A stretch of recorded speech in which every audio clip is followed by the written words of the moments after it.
On commence aujourd'hui avec le premier type de la perte de charge. C'est les pertes de charge linéaires ou régulières. Donc ces pertes de charge linéaires ou régulières, ils sont exprimés soit en mètres, soit en pascal.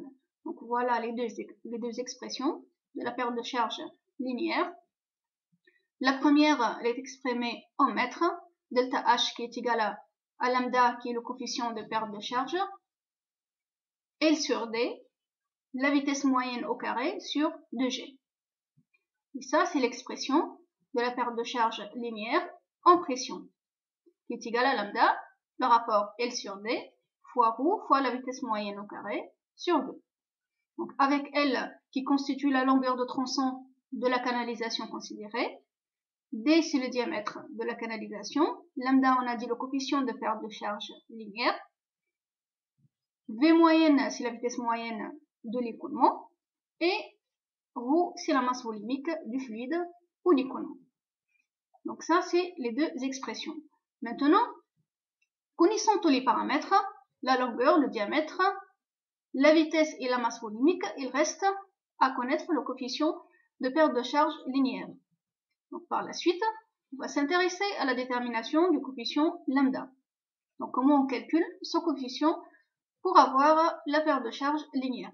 Donc ce coefficient lambda, il dépend du nombre de Reynolds et de la rugosité de la paroi de canalisation. Parce que si vous vous rappelez bien, donc on a dit que les pertes de charge linéaires ou régulières, ils sont liés principalement au frottement dans les canalisations. Et elles sont liées à la vitesse de l'écoulement, autrement dit au nombre de Reynolds, au type de l'écoulement, laminaire ou turbulent, et elle est liée aussi à la nature ou la rugosité des parois de la canalisation. Alors, comment on calcule ce coefficient lambda? Donc, il y a en fait plusieurs expressions qui sont liées au nombre de Reynolds, au régime de l'écoulement et aussi à la rugosité.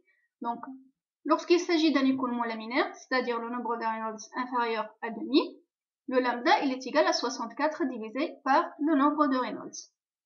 Ça, c'est l'expression la plus simple dans le cas d'un écoulement laminaire. Dans le cas où le nombre de Reynolds est situé entre 2000 et 10 à la puissance 5, avec des conduites lisses, on utilise plutôt l'expression de Blasius. Donc lambda, dans ce cas, est égal à 0,316 divisé par le nombre de Reynolds à la puissance 1 quart. Ça, c'est seulement si les conduites sont lisses et le nombre de Reynolds il est situé entre 2000 et 10 à la puissance 5. Donc maintenant, dans le cas des conduites lisses avec un nombre de Reynolds maintenant qui dépasse les 10 à la puissance 5, on utilise l'expression de Karman.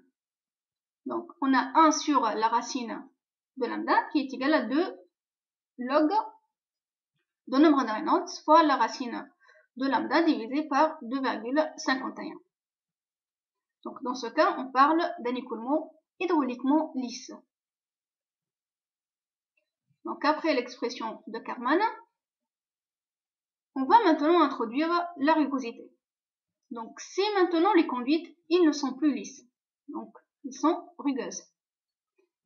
Donc on a le rapport K sur D qui est supérieur à 10 moins 3. Le K c'est la rugosité de la paroi et le D c'est le diamètre de la canalisation. Et encore, on a un nombre de Reynolds qui est supérieur à 10 à la puissance 5. Donc on est au régime turbulent. Donc dans ce cas, on va utiliser cette expression qu'on appelle expression de Nicurazzi. 1 sur la racine de lambda qui est égal à 2 fois logarithme de 3,71 fois le rapport D sur K, le diamètre divisé par la rugosité du paroi. Dans ce cas, on ne va plus parler d'un écoulement hydrauliquement lisse, mais plutôt d'un écoulement hydrauliquement rugueux. Parce qu'on voit ici la rugosité de la paroi qui intervient. Donc ça, c'est une difficulté en plus de régime turbulent. Donc on a un régime turbulent et on a la rugosité de la paroi. Donc on va enchaîner par la suite par l'expression de Colebrook-White qui associe les deux expressions précédentes.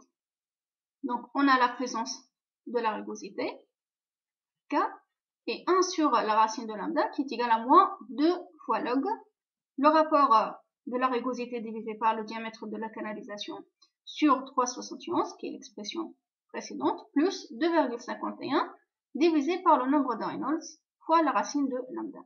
Donc on voit bien que le coefficient lambda, il est toujours associé au nombre de Reynolds, c'est-à-dire au régime de l'écoulement et au type de la canalisation, donc la rugosité.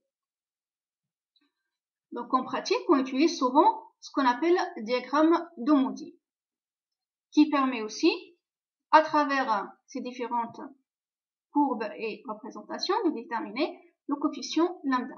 En effet, ici, on a l'échelle de nombre de Reynolds. Ici, on a le lambda. Et encore plus important, ici, le rapport D sur K.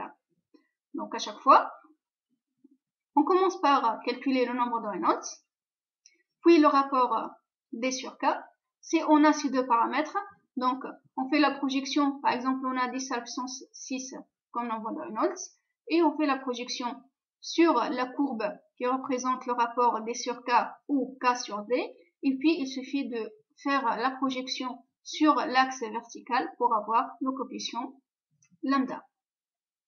Donc ça, en ce qui concerne les pertes de charge linéaires, la définition et puis la détermination du coefficient de perte de charge linéaire selon le nombre de Reynolds, c'est-à-dire le régime de l'écoulement qu'on est en laminaire ou en turbulent, et également en fonction de la rugosité de la paroi, soit qu'on est en conduite en canalisation lisse ou en conduite aux canalisations rugueuses.